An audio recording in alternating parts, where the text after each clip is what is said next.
영화, 건축, 정신분석학. Cinema C Architecture A Psychoanalysis P. 카푸 채널의 앞에입니다. 경찰 캅이랑은 아무 상관 없습니다. 다만 상관이 있다면 여러분 마음속에 캅이 되고 싶네요.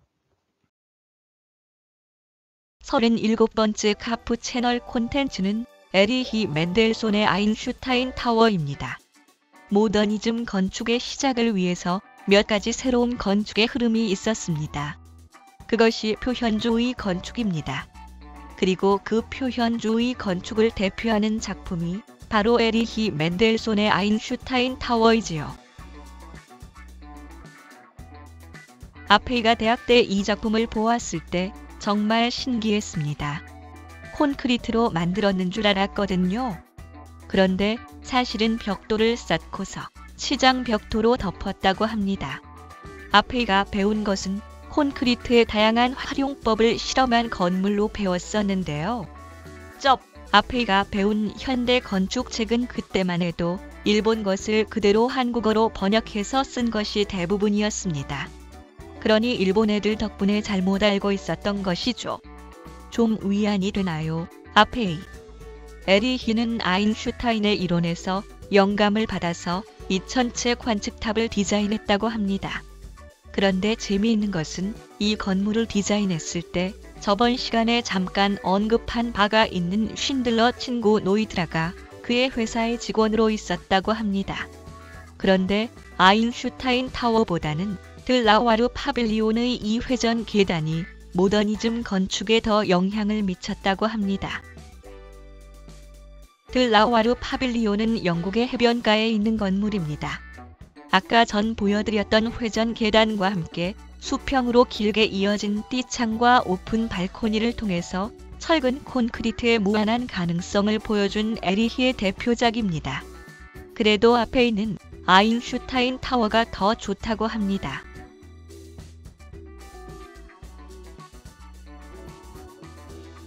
그럼 아인슈타인 타워를 보러 가보겠습니다.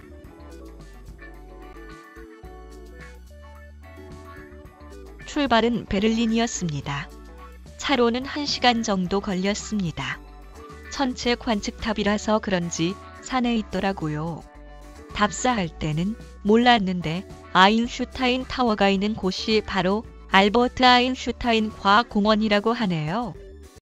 그런데 과학공원이라기보다는 무슨 대학 같은 곳이었습니다. 관광객도 거의 보이지 않았다고 하네요. 주차는 여기에 편하게 했는데 안내판 같은 것도 없고 물어볼 사람도 없었다고 합니다. 그래서 구글맵 켜고 찾았는데 한 5분도 안 걸린 거리에 아인슈타인 타워가 있었습니다.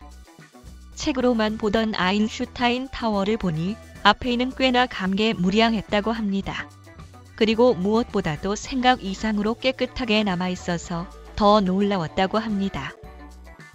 그런데 이 건물도 2차 세계대전 때 손상된 것을 1995년에 다시 리노베이션을 했다고 합니다. 그러니 이렇게 깨끗하게 보존되어 있는 것이겠지요.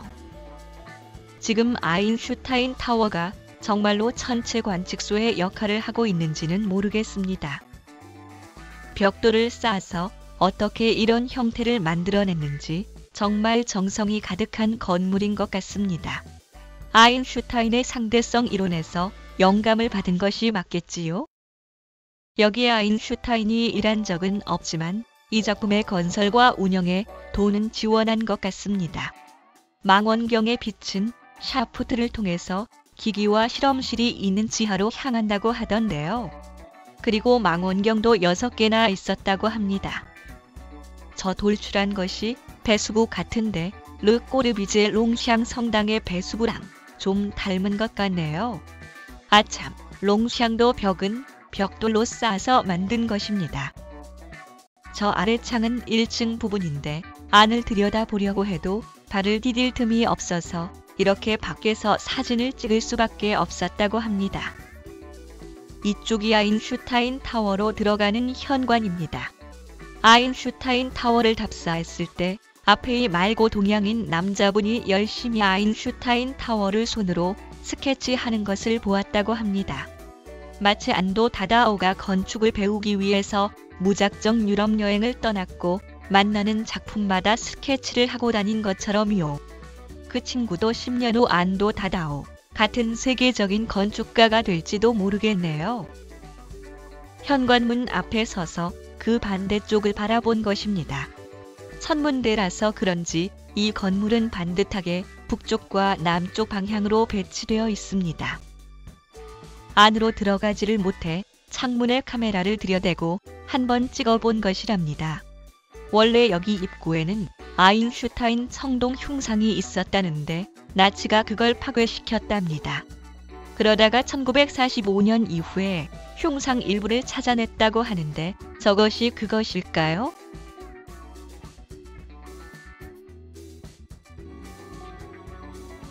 이번에도 여러분들에게 아페이가 직접 찍은 내부 사진을 전해드리지 못한 것 죄송하게 생각합니다. 그래서 구글링해서 여기저기 모은 사진을 보여드리겠습니다. 여기가 1층 내부 모습입니다. 현대적인 조명기구도 보이고 컴퓨터도 보이는 것으로 봐서 적어도 어느 정도는 사용하고 있다는 이야기겠죠. 정말 아페이는 들어가 보고 싶었다고 합니다. 여기가 타워 내부입니다. 이런 말하면 좀 그렇지만 벽돌로 쌓고서 시장 벽토로 저렇게 만들 수 있으면 굳이 콘크리트를 사용할 필요가 있을까 싶습니다. 그러고 보니 안토니 가우디의 카사 바트로와 카사 밀라도 그렇게 만들었겠지요. 아참, 옆에 망원경의 빛을 아래로 이어주는 샤프트가 살짝 엿보이네요. 여기가 천문대인데 그러고 보니 너무 좁아서 사람이 앉을 만한 데가 없기는 하겠습니다. 그럼 지하에서 앉아서 관찰을 한다는 이야기겠죠.